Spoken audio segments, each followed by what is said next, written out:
राम राम जी सारे ने सर्वोदय क्लासेस में आप सभी का स्वागत है। तो अपने कल बात की थी कोशिका के हल्के फुल्के इंट्रोडक्शन की, अब उसको अपने आगे लेके चलते हैं। ठीक है, तो मैंने आपको बताया था कि हमारा कोशिका का अध्याय है वो एक अलग से है, तो आज हम उस कोशिका के अध्याय को ही पढ़ेंगे, कोशिका को ही पढ़ेंगे पूरा कंप्लीट। ठीक है, चलिए करते हैं शुरू। तो जैसे भी आपको क्लास लगे उसका अपना अनुभव जरूर इस क्लास के साथ शेयर करें, कमेंट करें। कोई चीज अगर आपको समझ में नहीं आती है, कोई बात समझ में नहीं आती है, तो आप कमेंट में पूछे, आपको उसका आंसर अगली क्लास में मिल जाएगा। ठीक है, तो अपने सभी दोस्तों के साथ इसे शेयर करें। चलिए बात करते हैं अपनी कोशिका की। कोशिका सेल बोलते हैं इसे, इसकी बात करते हैं। चलिए अब देखिए वास्तव में होता क्या है। किसी भी जीव जंतु, पेड़ पौधे, सूक्ष्म जीव, ब्रह्मांड में जितने भी सजीव जीव जंतु हमारे पास है, उनका शरीर कोशिका से मिलकर ही बना होता है। किससे मिलकर बना होता है दोस्तों? कोशिका से। तो हम कह सकते हैं कि कोशिका एक जीव की संरचनात्मक, यानी कि उसकी संरचना बनाने वाली, रचनात्मक, उसको उसके शरीर की रचना करने वाली, और क्रियात्मक, उसके शरीर के अंदर होने वाली सभी क्रियाओं की एक सूक्ष्म इकाई है। इसे हम कोशिका बोल सकते हैं। अब देखिए होता क्या है, कोशिका से ही शरीर बनता है। कैसे बनता है देखिए दोस्तों, अपने पहले बात करते हैं। मान लीजिए ये कोई कोशिका है, ठीक है, इस कोशिका से मिलकर बनते हैं दोस्तों ऊतक। क्या बनते हैं दोस्तों? ऊतक। क्या बनते हैं दोस्तों? ऊतक। ऊतक से मिलकर दोस्तों बनते हैं अंग। अंग से मिलकर बनता है दोस्तों तंत्र, और तंत्र से मिलकर बनता है दोस्तों शरीर। ठीक है दोस्तों, अपने इसके बारे में विस्तार से अध्ययन करेंगे कि कोशिका क्या होती है, ऊतक क्या होते हैं, अंग क्या होते हैं, तंत्र क्या होता है, शरीर क्या होता है। अलग अलग जीवों में अलग अलग स्तर पर उनका शरीर पाया जाता है। चलिए अपने बात करते हैं कोशिका की। देखिए सर्वप्रथम क्या हुआ, एक वैज्ञानिक थे जिनका नाम था रॉबर्ट हुक। क्या नाम था दोस्तों? Robert Hooke. इन्होंने सबसे पहले कोशिका की खोज की थी। कोशिका की खोज कर दी इसने, कोशिका की खोज। देखिए दोस्तों, इन्होंने जिस कोशिका की खोज की थी ना, वो एक मृत कोशिका थी, मरी हुई कोशिका थी। मृत कोशिका या मरी हुई कोशिका, मृत कोशिका या मरी हुई कोशिका। ठीक है दोस्तों, मरी हुई कोशिका थी। तो अब आपको पता है, अगर कोई जीव या कोई भी चीज मर जाती है तो उसके अंदर कुछ भी नहीं होता। तो इन्होंने जिस प्रकार की कोशिका थी ना, तो उनको सिर्फ ये दो ही चीजें दिखाई दी थी और तीसरी चीज कोई नहीं दिखाई दी थी। इस प्रकार से उन्होंने कोशिका को देखा था और उनके पास और कुछ नहीं था देखने के लिए। ठीक है, इसके बाद में इनको ऊपर एक परत दिखाई दी थी, ठीक है, जिन्हें इन्होंने नाम दे दिया कोशिका भित्ति। क्या नाम दे दिया दोस्तों? कोशिका भित्ति। ठीक है दोस्तों, ये इससे पहले, इसको देखने से पहले, कोशिका को देखने से पहले इन्होंने क्या किया था? सूक्ष्मदर्शी का निर्माण किया था या सूक्ष्मदर्शी को बनाया था। किन्होंने बनाया था? रॉबर्ट हुक ने। ये बात है दोस्तों सन 1665 की। कब की बात है दोस्तों? सन 1665 की। ठीक है दोस्तों, अब इन्होंने क्या किया, इतना काम हो गया तो अपने को क्वेश्चन क्या पूछता है, यहां से सीधे सीधे अभी तक के अपने 4 क्वेश्चन बनते हैं। आपको पता है इतना टफ कंपटीशन है, तो वो इजी क्वेश्चन नहीं पूछेगा कि कोशिका की खोज किसने की थी। सभी को पता है दोस्तों रॉबर्ट हुक ने की थी, लेकिन यहां से क्वेश्चन वो क्या पूछने की संभावना? पहला क्वेश्चन पूछेगा मृत कोशिका की खोज किसने की थी, तो रॉबर्ट हुक। फिर वो पूछेगा सूक्ष्मदर्शी की खोज किसने की थी, तो भी रॉबर्ट हुक। फिर वो पूछेगा कोशिका भित्ति की खोज किसने की थी, तो रॉबर्ट हुक। चलिए दोस्तों, रॉबर्ट हुक जी की बात इतनी अपने करेंगे अभी। इसके बाद में बात करते हैं जीवित कोशिका की। इसका छोटा सा स्क्रीनशॉट ले लीजिए। और ठीक है दोस्तों, साथ के साथ कॉपी और पेन लेके बैठे, ताकि जो चीज मैं बताता हूं आप उसको साथ के साथ लिखते चले, नोट बनाते चले, आपको आगे बहुत काम आएंगे ये चीजें। ठीक है, हम कोशिश करेंगे कि आपको क्लास के साथ ही याद हो। ठीक है दोस्तों, अब इसके बाद में बात करते हैं, एक वैज्ञानिक आते हैं जिनका नाम है Antony von Leeuwenhoek. Antony von Leeuwenhoek. इन्होंने की थी भाई साहब, इन्होंने की थी जीवित कोशिका की खोज। जीवित कोशिका की खोज कब की थी? 1672 में। इन्होंने जीवित कोशिका की खोज कर दी। मतलब इन्होंने जिस कोशिका की खोज की थी वो कोशिका के अंदर एक जीवित कोशिकाएं थी, मतलब वो एक जीवित कोशिका थी, उसके अंदर संपूर्ण केंद्रक था, संपूर्ण कोशिकांग थे, मतलब एक जीवित कोशिका थी। सीधी सी बात अपने यही बोल सकते हैं। इसके साथ साथ 3-4 क्वेश्चन और बनते हैं, वो देखिए दोस्तों क्या क्या बनते हैं। इन्होंने ही आरबीसी की खोज की थी दोस्तों। किसकी खोज की थी? आरबीसी की। आरबीसी का नाम होता है लाल रुधिर कणिकाएं। लाल रुधिर कणिकाएं, क्या नाम होता है दोस्तों? लाल रुधिर कणिकाएं। अब आरबीसी के साथ आपको एक बात और बता देता हूं, आरबीसी के अंदर दोस्तों केंद्रक नहीं पाया जाता। केंद्रक नहीं पाया जाता। इसके साथ साथ इसकी एक बात आपको और बताते हैं दोस्तों, आरबीसी के अंदर क्या होता है, जो हमारा रक्त होता है, जो हमारा ब्लड होता है, जो हमारा रुधिर होता है, वो लाल रंग इस आरबीसी की वजह से ही होता है। रुधिर का लाल रंग आरबीसी की वजह से ही होता है। ठीक है दोस्तों, अब देखिए अगली बात, आरबीसी के अंदर सेल डिवीजन नहीं पाया जाता। कोशिका विभाजन आरबीसी के अंदर नहीं पाया जाता।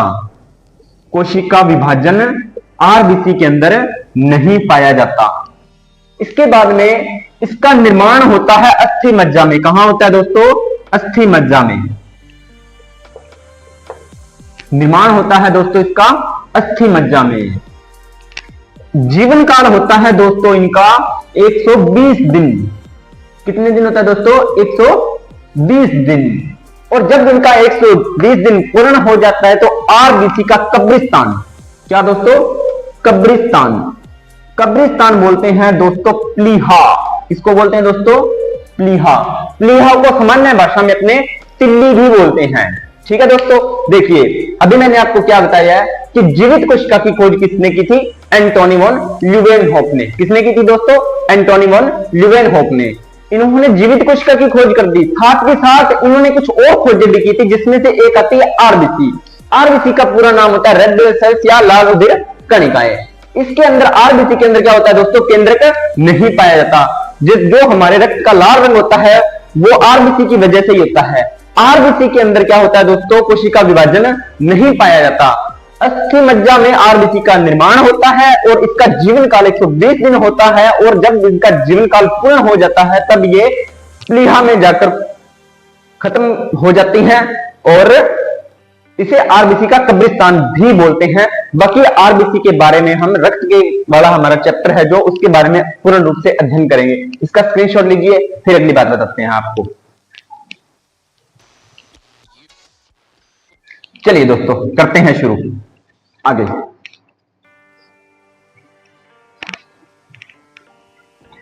अब देखिए दोस्तों, इन्होंने किसकी खोज कर दी? जीवित कोशिका की खोज कर दी, आरबीसी की कर दी। आरबीसी के बाद इन्होंने खोज की थी, किसकी की थी? प्रोटोजोन्स की। प्रोटोजोआ की खोज भी इन्होंने कर दी। इसके बाद इन्होंने खोज की थी स्पर्म की। किसकी खोज की थी दोस्तों? स्पर्म की या शुक्राणु की।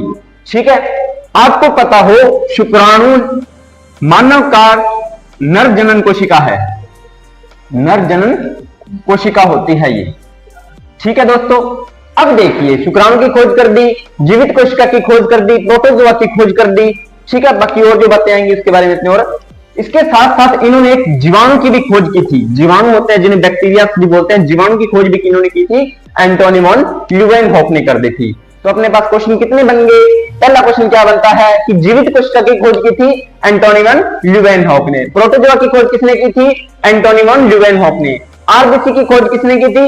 एंटोनी वॉन ल्यूवेनहोफ ने। शुक्राणु की खोज किसने की थी?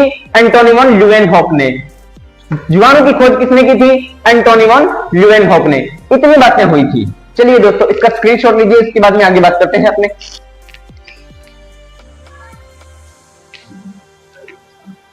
चलिए दोस्तों अब आपको कुछ छोटी छोटी बातें बताते हैं कोशिका के बारे में। यहां से क्वेश्चन संपूर्ण रूप से बनने की संभावना है। कल हमने प्रोकैरियोटिक यूकैरियोटिक की बात कर ली थी, तो अगर आज इस क्लास में कोई नया बच्चा जुड़ता है तो उनसे निवेदन है कि पीछे वाली दोनों क्लासेस जरूर देखें, फिर ही आपको चीजें समझ में क्लियर होंगी। ठीक है, तो पीछे वाली क्लासेस जरूर देखें, और इन पे कोई चीज नहीं समझ आती है तो कमेंट में जरूर पूछें, आपको अगली क्लास में उसका आंसर दे दिया जाएगा। चलिए दोस्तों, ब्रह्मांड की विश्व की सबसे बड़ी कोशिका, विश्व की सबसे बड़ी कोशिका, पहला क्वेश्चन, सबसे बड़ी कोशिका क्या होती है दोस्तों? सभी को पता है, सभी को पता है, आपको छोटी क्लासेस में बताया भी जाता है, नहीं बताया जाता तो कोई दिक्कत नहीं, हम बताएंगे, आपको चिंता करने की कोई जरूरत नहीं है। सबसे बड़ी कोशिका होती है दोस्तों शुतुरमुर्ग का अंडा, शुतुरमुर्ग का अंडा। ठीक है दोस्तों, अब इसके साथ साथ बात करते हैं सबसे छोटी कोशिका की। ये विश्व की सबसे छोटी कोशिका की बात हो रही है, सबसे छोटी कोशिका। कौन सी कोशिका? सबसे छोटी कोशिका ये होती है दोस्तों माइकोप्लाज्मा। क्या होता है दोस्तों? माइकोप्लाज्मा। क्या होता है दोस्तों? माइकोप्लाज्मा। आपको पता हो तो माइको का मतलब छोटा ही होता है, ठीक है, इसलिए सबसे छोटी कोशिका शुतुरमुर्ग का अंडा। शुतुरमुर्ग एक जीव होता है जिसका एक अंडा सबसे बड़ा होता है, जिसकी एक कोशिका होती है। तो आपको ये दोनों तो याद हो ही जाते हैं आसानी से, माइको से सबसे छोटी और शुतुरमुर्ग का अंडा। अंडा हम अपनी आंखों से देख सकते हैं, आपको इस बात का पता है, तो यह सबसे बड़ी कोशिका हो गई। अब बात करते हैं एक चीज और, मानव शरीर की सबसे बड़ी कोशिका। मानव शरीर की सबसे बड़ी कोशिका, यहां पे दोस्तों थोड़ा सा कंफ्यूजन होता है, कहीं कहीं आपको दिया होता है तंत्रिका कोशिका, लेकिन वास्तविकता यह है कि मानव शरीर की सबसे बड़ी कोशिका अंडाणु होती है या ओवम होती है। अंडाणु या ओवम, ये मानव शरीर की सबसे बड़ी कोशिका होती है। ये कोशिका केवल मादा में पाई जाती है, मानव की मादा में पाई जाती है। ठीक है, ये मादा की एक जनन कोशिका होती है, जिसके द्वारा क्या होता है, एक नए बेबी का आगे चलकर निर्माण होता है, नए जीवन की शुरुआत होती है यहां से। अब देखिए, मानव शरीर की मैंने अभी आपको बताया है कि सबसे बड़ी कोशिका कहीं कहीं आपको बताया जाता है तंत्रिका कोशिका। कौन सी कोशिका दोस्तों? तंत्रिका कोशिका। तंत्रिका कोशिका होती है दोस्तों जिसे बोलते हैं अपने न्यूरॉन। न्यूरॉन क्या बोलते हैं दोस्तों? न्यूरॉन्स। ये दोस्तों सबसे बड़ी कोशिका नहीं है, लेकिन ये मानव शरीर की सबसे लंबी कोशिका होती है। मानव शरीर की सबसे लंबी कोशिका कौन सी कोशिका होती है दोस्तों? मानव शरीर की सबसे लंबी कोशिका।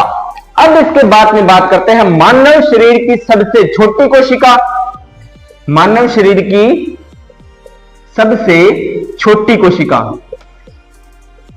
कौन सी होती है दोस्तों? सबसे छोटी कोशिका ये होती है दोस्तों स्पर्म या शुक्राणु। क्या होती है दोस्तों? स्पर्म या शुक्राणु। स्पर्म या शुक्राणु। ठीक है, दोनों बात तो क्लियर। अब देखिए एक बार इसको फिर अपने याद करने की कोशिश करते हैं दोस्तों। विश्व की या ब्रह्मांड की सबसे बड़ी कोशिका शुतुरमुर्ग का अंडा। दूसरी बात, सबसे छोटी कोशिका माइकोप्लाज्मा। इसका आकार होता है 0.1 म्यूएन से लेकर 0.5 म्यूएन तक होता है इसका आकार, मतलब इसे हम खुली आंखों से नहीं देख सकते। दूसरी बात, मानव शरीर की सबसे बड़ी कोशिका की बात करते हैं तो ओवम। ओवम क्या होता है? मादा जननांग कोशिका होती है, मादा की जनन कोशिका होती है ये।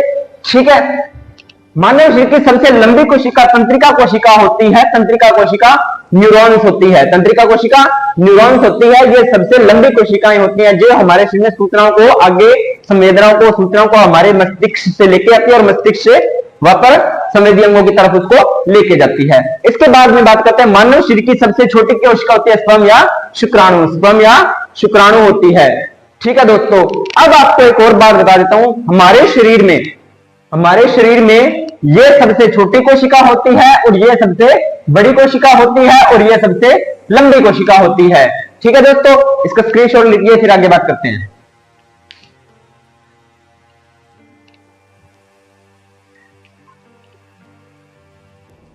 चलिए दोस्तों,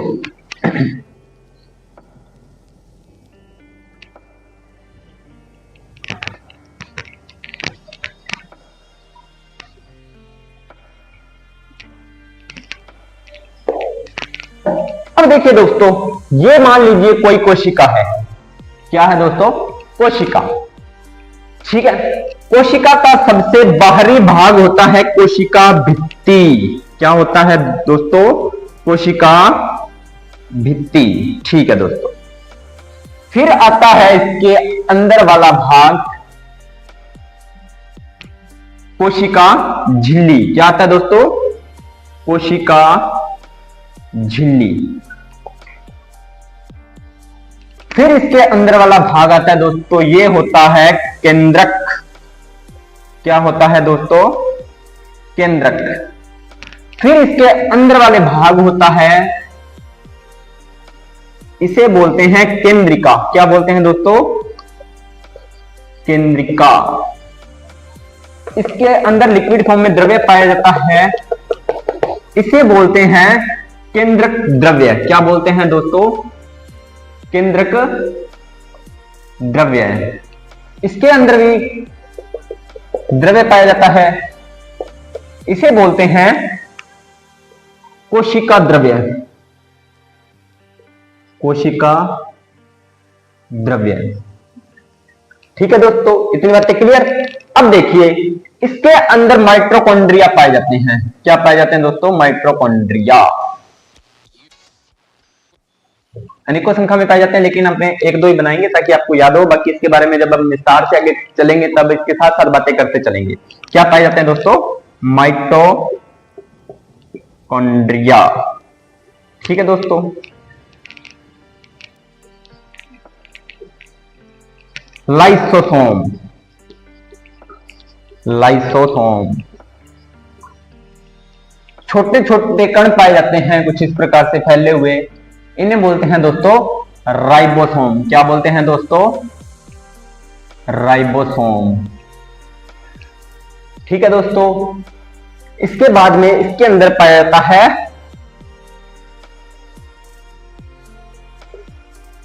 लवक। क्या पाया जाता है दोस्तों? लवक।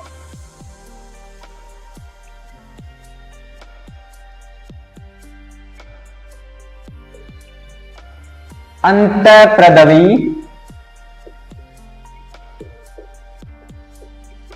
जालिका। ठीक है दोस्तों।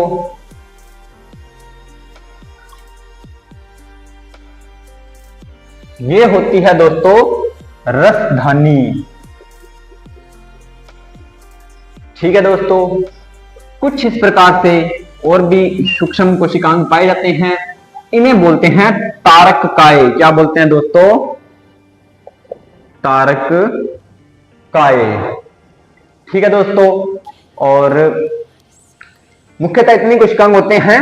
राइबोसोम होता है, केंद्रक द्रव्य होता है, कोशिका झिल्ली होती है, तारककाय होता है, कोशिका भित्ति, केंद्रक, केंद्रिका, कोशिका द्रव्य, लाइसोसोम, माइटोकॉन्ड्रिया, लवक, रसधानी, अंतःप्रदवी जालिका। इनके बारे हम एक एक करके विस्तार से बाद में आगे अध्ययन करेंगे। इसका स्क्रीनशॉट लीजिए। ये एक कोशिका का रफ डायग्राम है। ठीक है, ये एक कोशिका का रफ डायग्राम बनाया हुआ है ताकि आपको एक बार चीजें क्लियर हो जाए। बाद में आपको अलग अलग चीजों, एक एक चीज के बारे में अलग अलग से समझाया जाएगा, वो भी विस्तार से समझाया जाएगा। तो पहले अपने राइबोसोम की बात, पहले अपने कोशिका भित्ति की बात कर लेते हैं दोस्तों। किसकी बात करते हैं दोस्तों? कोशिका भित्ति की। इसका स्क्रीनशॉट लीजिए, फिर बात करते हैं अपने पहले कोशिका भित्ति की। किसकी बात करते हैं दोस्तों? कोशिका भित्ति की। ठीक है दोस्तों, अपने इसको एक बार रफ स्क्रीनशॉट ले लो, आप इसको रफ करते हैं, बाकी अपने आगे चर्चा करते हैं। चलिए दोस्तों, अपने बात करते हैं कोशिका भित्ति की। देखिए, कोशिका भित्ति, ये कोशिका भित्ति केवल पादप कोशिका में पाई जाती है दोस्तों। ध्यान रखना, किसमें पाई जाती है? केवल पादप कोशिका में। मतलब ये बोल सकते हैं ये जंतु कोशिका में नहीं पाई जाती। चलिए दोस्तों, अपने बात कर रहे थे कोशिका भित्ति की। तो कोशिका भित्ति क्या होती है? कोशिका के ऊपर वाली परत होती है, सबसे ऊपरी परत होती है। कौन सी होती है दोस्तों? सबसे ऊपर वाली परत ये होती है दोस्तों कोशिका भित्ति। ये बात आपको ध्यान में रखनी है। क्या होती है दोस्तों? कोशिका भित्ति। कोशिका भित्ति ये कोशिका को एक तो आकार प्रदान करती है, मतलब इसकी सुरक्षा करती है बाहरी आक्रमणों से।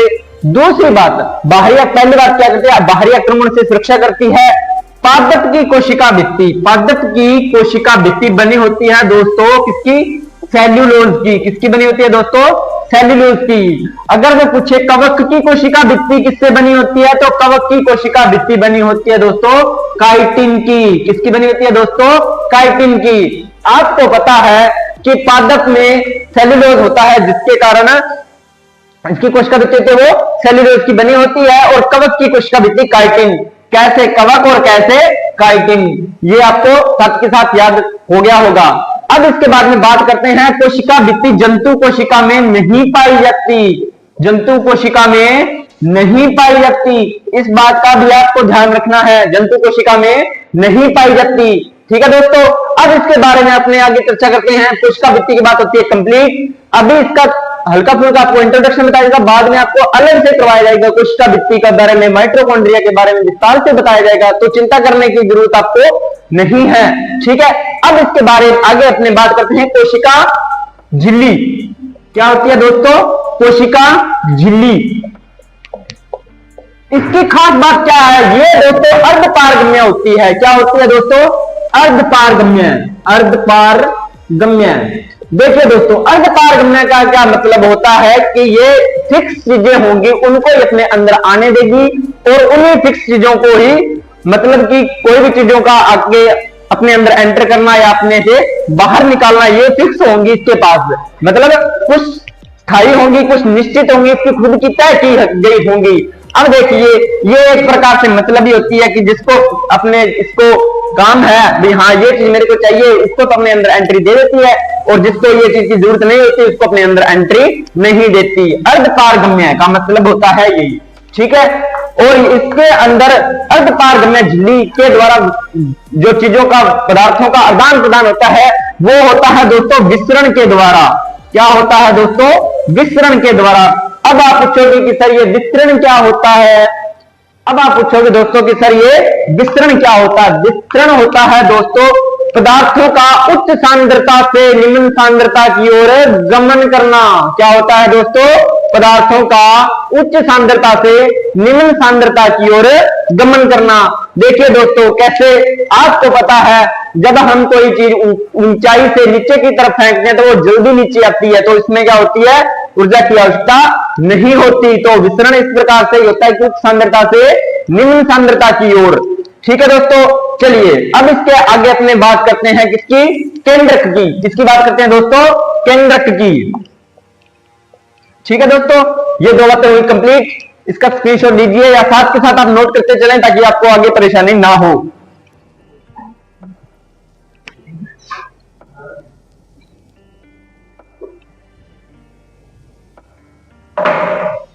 चलिए दोस्तों, बात करते हैं केंद्रक की। देखिए दोस्तों, केंद्रक की खोज की थी, किसने की थी? खोज भाई साहब की थी। कोशिका की खोज किसने की थी? रॉबर्ट हुक ने। तो उसका भी कोई भाई होगा, उसके जैसा ही उसका नाम था। तो उसका नाम क्या था? उसका नाम था रॉबर्ट ब्राउन। क्या नाम था दोस्तों? Robert brown.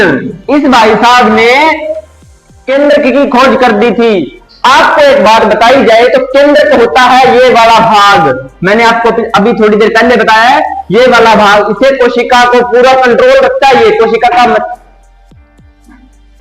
चलिए दोस्तों, अब देखते हैं इसके बारे में अपने बात करते हैं। अपने बात किस किस की कर ली थी?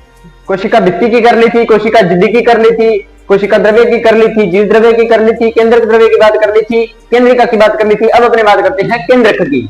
देखिए केंद्रक की खोजकर्ता कौन थे? Robert brown. मतलब कि इन्होंने केंद्रक की खोज की थी। इसको याद आप कैसे करोगे? इसको याद करने का आसान तरीका ये है कि देखिए, कोशिका की खोज की थी रॉबर्ट हुक ने। तो कोशिका के अंदर कौन सा भाग होता है? छोटा केंद्रक। उसी प्रकार रॉबर्ट हुक का कोई छोटा भाई होगा, सिर्फ याद करने के लिए बता रहा हूं, वास्तविकता ऐसी नहीं थी। ठीक है, रॉबर्ट हुक का छोटा भाई कौन आ गया? Robert brown. इसने कर दी केंद्रक की खोज। अब केंद्रक होता है ना, वो संपूर्ण कोशिका का नियंत्रण करता है, मतलब कोशिका का मस्तिष्क भी बोल सकते हैं इसे। ठीक है, दूसरी बात, कोशिका का मस्तिष्क बोल सकते हैं, संपूर्ण कोशिका का नियंत्रण करता है, मतलब किस कोशिकाओं को क्या काम करना है, किसको क्या इंस्ट्रक्शंस देना है, सभी को ये नियंत्रण में रखता है। कोशिका का प्रिंसिपल भी बोल सकते हैं। समझ रहे हो मेरी बातों को?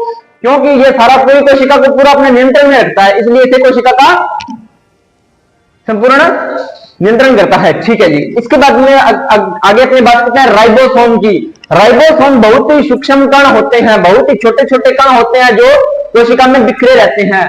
ठीक है, ये एक ऐसा कोशिकांग होता है जिस पर की कोई भी झिल्ली नहीं पाई जाती, इसलिए कई बार क्वेश्चन पूछा जाता है कि कुछ झिल्ली विहीन कोशिकांग कौन सा है, तो आपको बताना है कि राइबोसोम है।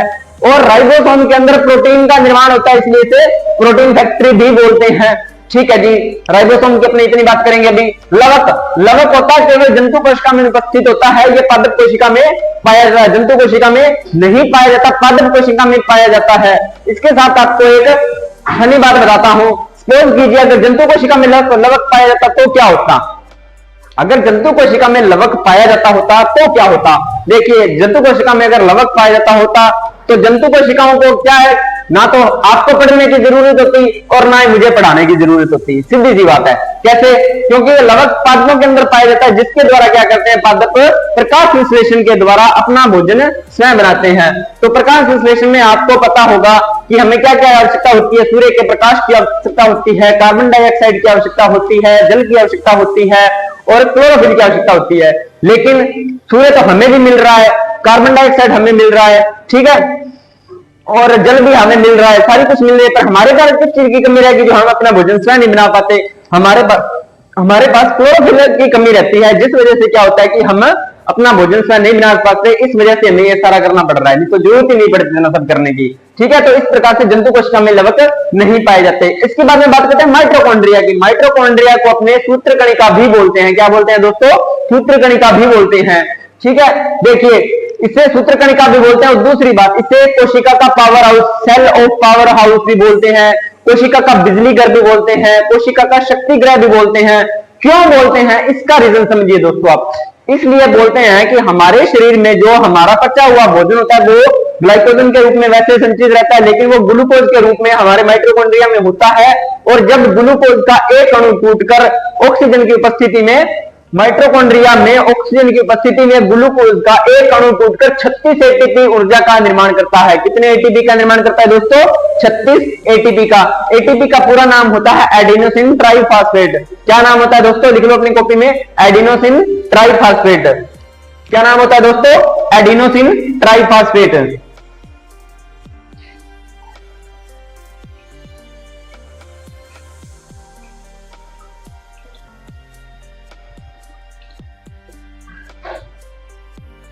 ठीक है दोस्तों, चलिए इसके बारे में आपसे बात करते हैं लाइसोसोम की। लाइसोसोम कोशिका को आत्मघाती, इसे कोशिका की आत्मघाती थैली बोलते हैं और कोशिका का सफाई कर्मचारी भी बोलते हैं। इसका रीजन समझिए, से सब बोलता क्यों है? क्योंकि यह कोशिका के अंदर जितने भी खराब कोशिकांग होते हैं उनको पचाने के लिए ये उसके अंदर एंजाइम्स पाए जाते हैं। क्या पाए जाते हैं दोस्तों? एंजाइम्स पाए जाते हैं। ठीक है, तो ये एंजाइम्स क्या करते हैं, इसके कुछ जो खराब कोशिकांग होते हैं, जो कोशिकांग काम नहीं करते, उनको ये पचा लेता है। कई बार क्या होता है, पूरी कोशिका खराब होती है तो उस कोशिका को खत्म करना होता है, तो ये पूरी कोशिका को पचा लेता है। उसके बाद में ये भी तो कोशिकांग का है, पूरी कोशिका को पचाने के बाद ये खुद को ही समाप्त कर लेता है, यानी कि पहले सभी को मारता है और फिर खुद मर जाता है। दूसरा, सफाई कर्मचारी, क्योंकि ये खराब कोशिकाओं को वहां से कोशिका से साफ करता है। जैसे कि मान लीजिए माइटोकॉन्ड्रिया ने काम करना बंद कर दिया तो इसे कोशिका के अंदर रहने का कोई अधिकार नहीं है, ये इसका मानना है। तो ये क्या करता है, अपना एंजाइम मिलता है और उस माइटोकॉन्ड्रिया को पचाकर अपने अंदर उसको समा लेता है। ठीक है, इसलिए इसे सफाई कर्मचारी भी बोलते हैं। इसके बाद हम अपनी बात करते हैं तारक इकाई की। तारक इकाई क्या होता है? ये केवल जंतु कोशिका में पाया जाता है। ये पूछा जाता है कई बार कि ऐसा कौन सा कोशिकांग है जो पादप कोशिका में नहीं पाया जाता है, जंतु कोशिका में पाया जाता है, तो यह तारक इकाई होता है। इसकी संरचना होती है ना दोस्तों, वो बैलगाड़ी के पहिए के समान होती है। कुछ इस प्रकार से इसकी माइक्रोस्कोप में देखते हो तो कुछ इस प्रकार से इसकी संरचनाएं दिखाई पड़ती हैं। ठीक है, तो इसे बैलगाड़ी के पहिए के समान की संरचना माना जाता है। आप बोलो कि सर ये देखने में तो लग ही नहीं रहा, लेकिन पुराने टाइम के अंदर जो बड़ी बड़ी गाड़ियां होती थी उनके अंदर कुछ ऐसे ही टायर लगाए जाते थे, रिम अलॉय ऐसे ही लगाए जाते थे। ठीक है, इस वजह से इसकी संरचना बैलगाड़ी के पहिए के समान मानी जाती है। उसके बाद में यह क्या करता है, कोशिका विभाजन में भी सहायता करता है। जब अपने कोशिका विभाजन की बात करेंगे, अगला चैप्टर जब अपने कोशिका विभाजन पढ़ेंगे तो उसके बारे में अपनी बात करेंगे। तो यह जब कोशिका विभाजन की फेजेस आती हैं उसके अंदर ये इंपॉर्टेंट होता है ये क्या काम करता है, उसके अंदर तर्कु तंतु बनाने में सहायता करता है। इसके बाद में अपने पास लास्ट कोशिकांग बचता है जिसका नाम होता है दोस्तों अंतःप्रदवी जालिका। अंतःप्रदवी जालिका, ठीक है दोस्तों, अंतःप्रदवी जालिका। अंतःप्रदवी जालिका ये क्या होता है, ये इसे कोशिका का कंकाल भी बोलते हैं। क्या बोलते हैं, कोशिका का कंकाल, यानी कि कोशिका की संरचना को ये आधारित करता है, कोशिका का कंकाल भी बोलते हैं इसे। और यह कोशिका का सबसे बड़ा कोशिकांग है, संपूर्ण कोशिका का सबसे बड़ा कोशिकांग होता है ये। कौन दोस्तों, अंतःप्रदवी जालिका। इसके बाद में इसके दो भाग होते हैं जिसे बोलते हैं, एक तो होता है खुरदरी अंतःप्रदवी जालिका और दूसरी होती है स्मूथ अंतःप्रदवी जालिका या चिकनी अंतःप्रदवी जालिका। ये क्या काम करती है, जो खुरदरी अंतःप्रदवी जालिका होती है उस पर राइबोसोम के कण पाए जाते हैं और जो चिकनी अंतःप्रदवी जालिका होती है उस पर राइबोसोम के कण नहीं पाए जाते। ठीक है दोस्तों, अभी अपने इसके बारे में इतनी बात करते हैं। आगे इस चैप्टर को आगे और अध्ययन करेंगे जिसके बारे में हम एक एक कोशिकांग को उठाएंगे और उसके बाद में विस्तृत इन सभी का विस्तृत रूप से अपने अध्ययन करेंगे। तो ठीक है दोस्तों, अभी आप इसके बारे में इतनी चर्चा करते हैं। तो जो भी इस क्लास को पहली बार देख रहा है तो पहले बार दोनों क्लासेस मेरी जरूर देखें और अपनी अपनी राय दें उस क्लासेस के रूप उसमें। और दूसरी बात, अगर कोई चीज आपको नहीं समझ में आती है तो प्लीज कमेंट करें, ठीक है, ताकि उसका आंसर आपको अगली क्लास में जरूर मिल जाएगा। और इसी क्लास के साथ लगातार जुड़े रहें, आपको पूरी साइंस करवाई जाएगी इसी हमारे सर्वोदय क्लासेस चैनल के द्वारा। ठीक है दोस्तों, तो अपना जो भी एक्सपीरियंस हो इसके साथ शेयर करें, क्लास को लाइक करें, कमेंट करें, शेयर करें और हमारे चैनल को सब्सक्राइब करें। Thank you.